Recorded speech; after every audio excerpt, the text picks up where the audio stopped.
Hello everybody, this is Michelle Fox and welcome back to The Simple Quilter. Today's video is all about sewing with a scant 1/4 of an inch.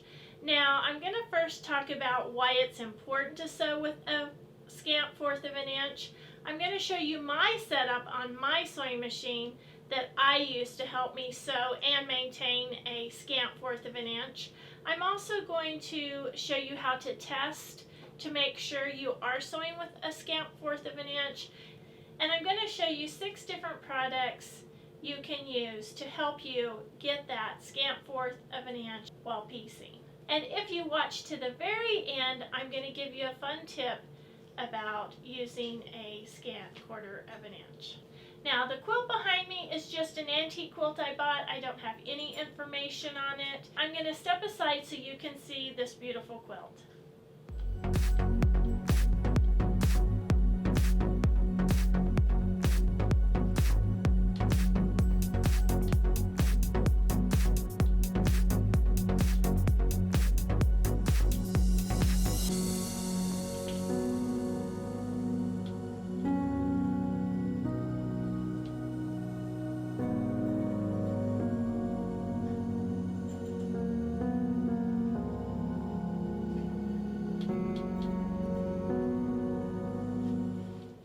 Now, even though I don't know a lot about this quilt, I can tell you that it is hand pieced and hand quilted. It does have some stains on it, and I'm going to try to get that out, and I may show you how to do that in another video. And it also has some distortion where I think where it hung in the antique shop, it's kind of distorted here on the side. But it'll be interesting to see what happens once I get it cleaned up, but that's another video. Okay, so the reason we sew with a 1/4 of an inch seam is because quilt patterns are written for a 1/4 of an inch seam. We don't need a larger seam like we do when we're sewing garments. So when we are actually piecing our blocks together, if we sew with a full 1/4 of an inch seam, the thread, the width of the thread, as well as the folds of the fabric as we press, will make our seams too large. And then as you multiply that over several seams in a quilt block, it's going to make our quilt blocks too small and our points won't match. So the reason we sew with a scant 1/4 of an inch is to accommodate for the width of the thread and the space that the folds of the fabric take up as we press. Therefore, our block should turn out the right size and our points should match. So I want to show you how I set up my machine for getting that perfect scant 1/4 of an inch. Okay, so I want to show you the setup that I use on my sewing machine. And I use this purple repositional reusable vinyl stop called Sewing Edge. And here is that product right there. And I'll put a link in the description below for this. This also comes in an orange color. I don't really have a preference over the color. I just happen to use this purple piece. And I'm going to show you how I do this. Now, first of all, I'm going to put my ruler, just a ruler under here, and I'm going to line up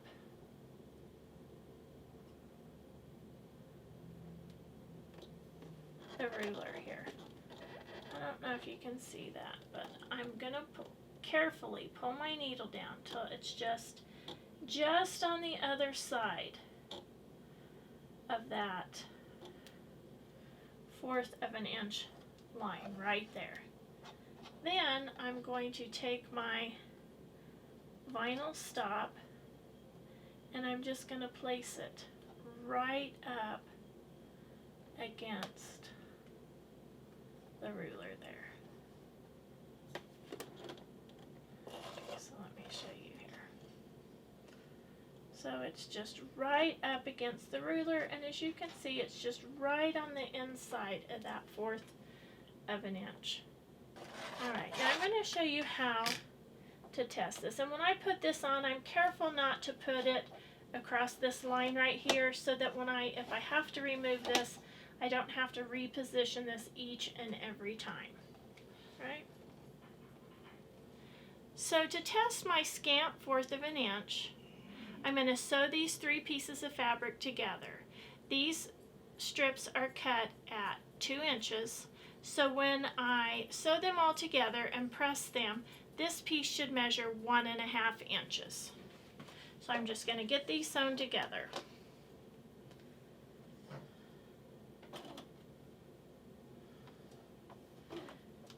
And I just run my fabric right along that guide.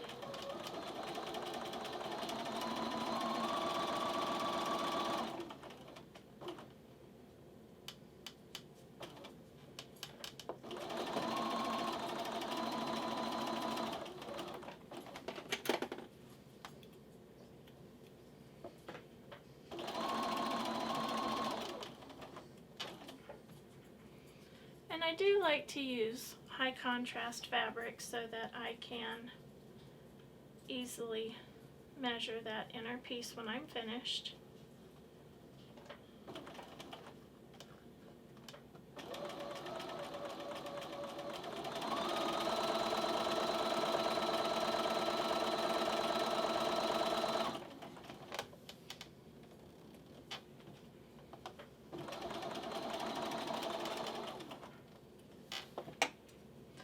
Okay, I'm going to press these open and I'll be right back to measure that seam. Okay, so there's my piece of fabric and I'm just going to measure this, and this should measure 1.5 inches, and sure enough it is measuring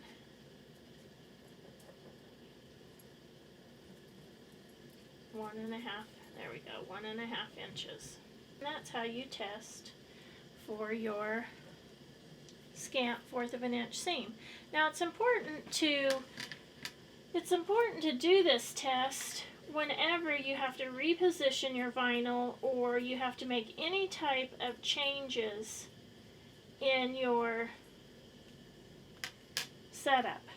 And I used 2-inch strips, but you could use 2.5-inch strips, and then this would be 2 inches, or you can use 1.5-inch strips, and then when sewn together this will be 1 inch. You simply have to subtract 1/2 inch from the original width of this fabric. Okay, the next product I want to show you is simply a presser foot that comes with most machines.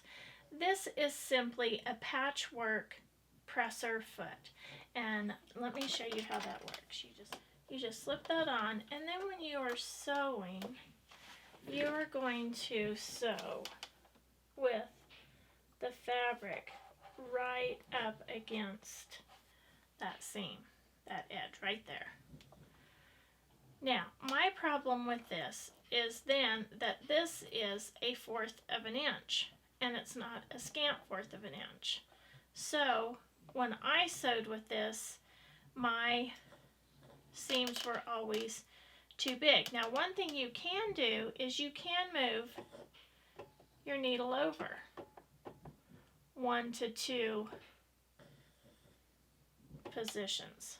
But when you have to be sure to test it, because you don't want your needle hitting the metal presser foot. So then if you just move it over 1, it will give you that scant 1/4 of an inch. But the problem I had with this is I could never remember to move the needle over before I started. Now the next one is also a presser foot that you can purchase, and sometimes they come with your machine. I believe this came with my machine. This is a patchwork presser foot with a guide. It has a metal guide here. So you just slip this on.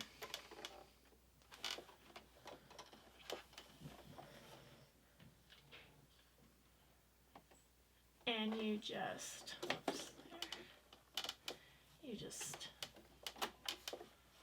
slip that on, and then your fabric runs right up against that guide. Now, for some reason, this didn't work for me either, but what I think I did is I shoved the fabric over too far, and that caused me to have a larger 1/4 inch or scant 1/4 inch seam. So again, you can move the needle over if that will work for you, but you have to simply try it and then test it to make sure that you've got the scant 1/4 of an inch, and that when your pieces are sewn together, this piece measures the correct width. Now the next product I want to show you is called a magnetic seam guide. And I will put links to all these products down below. Now when I taught the kids in 4-H to sew, this is what I used. But my machine back then had a metal base. This is a plastic piece. But this worked really good too, because we could position the guide out here so that the fabric would run right along there, and we could get it, measure, test it, and get it in the right spot to be sewn. But see, I couldn't even get it close enough here. That would hit my feed dogs then. But this works for machines that have more of a metal base out here. And like I said, that worked really well for the kids in 4-H.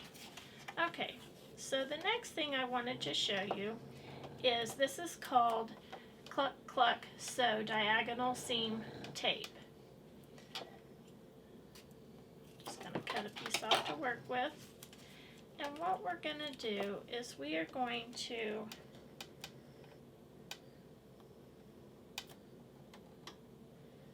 this red line needs to come right down the center of the machine. And then I'm going to lower my needle and put that right on the needle and press this down into place. Okay, then I'm going to cut this part off right here.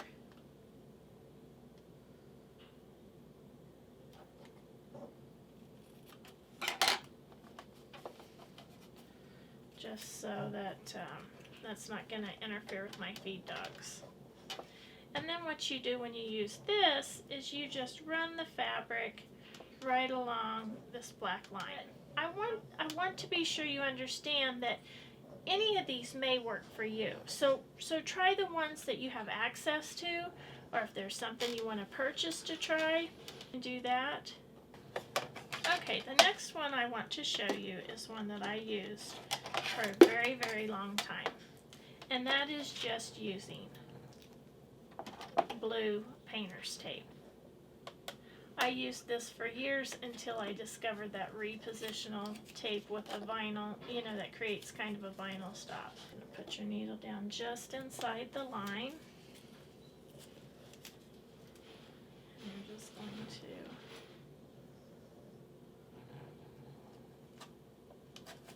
position your tape.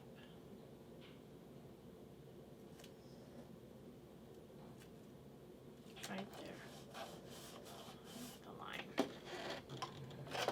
And then again, you'll just use this as your guide, use that as your guide, and keep in mind that you can use a combination of these. You could use your patchwork foot as well as this guide. You can use the patchwork foot, move your needle over, and use the guide. You can use a combination of any of these strategies.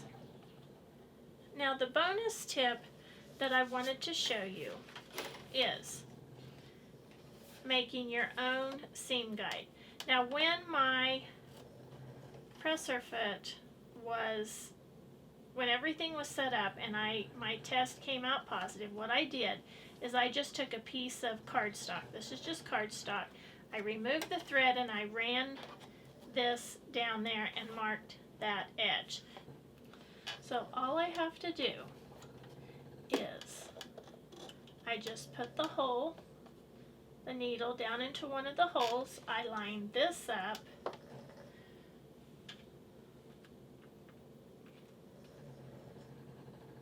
I line that up with the line that indicates where my needle's going to be going.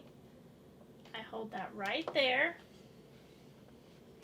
And then I simply line my repositional stop up against that.